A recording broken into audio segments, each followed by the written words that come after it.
Hi, Mr. Calix here for Math Magicians, and we will continue with the world of mathematics.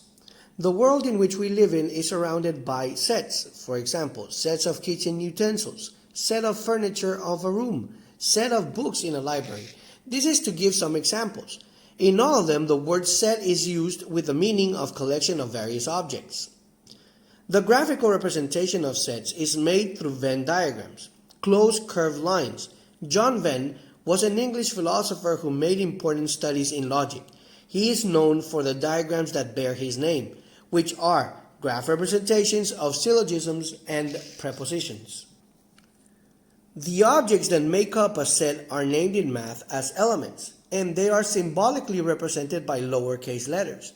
Each set is designated using a capital letter. Here we have an example.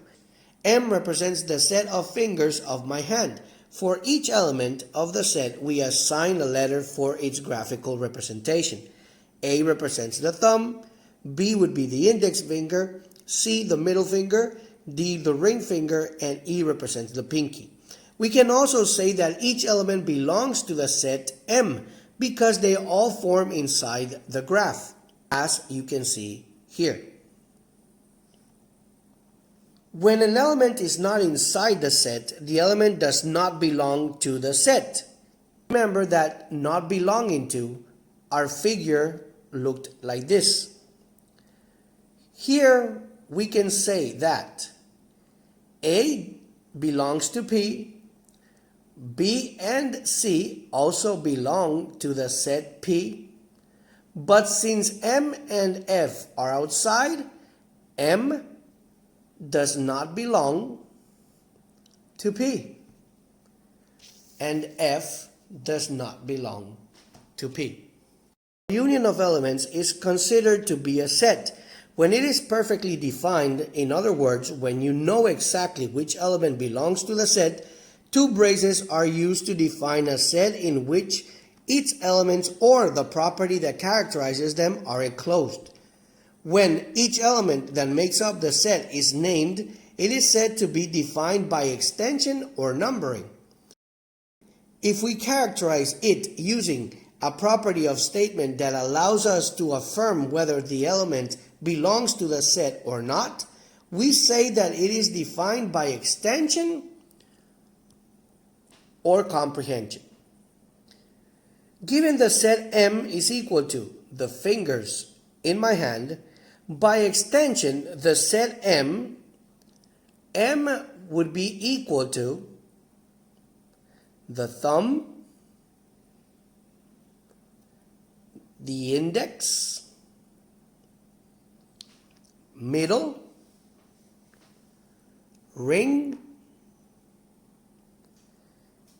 and pinky finger. And the graph would still be what you see here. Now, another example. A is equal to all the vowels that you see as a power. A, E, I, O, U. We don't use the X because it will be a little bit confusing because they have the same base as seen here, and we close our key. This will be by extension. Now, what if we try to do it by comprehension? We open our brace or our key, X such that X, remember that this, we saw it in the first video, is a vowel. We close our key, and this would be by comprehension.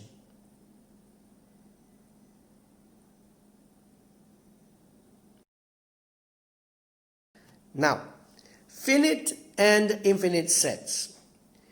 If we try to define by extension the sets N and Q, we will never be able to have the last element because there will always exist one more.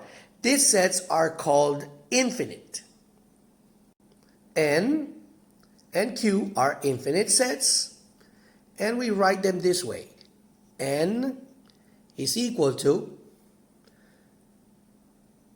natural numbers, which are 0, 1, 2, 3, and we know that we continue forever,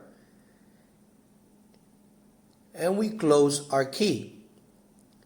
Q is equal to odd numbers, which are 1, 3, 5, 7, and we know that we will continue forever, and we close our key.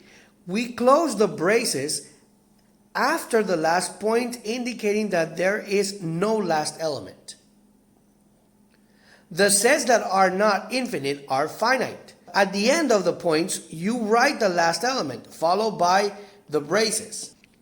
M is equal to months of the year. We know that it finishes. Will be January, February, March. We know that we can continue, and we finish in December. Here we close our key. Then we have P is equal to the countries of Central America.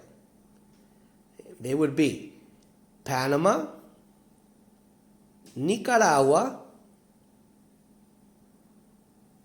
Honduras, and if we go from south to north, our last country would be Belize or Belize. This will be it. Thank you for watching, and don't forget, math is magic.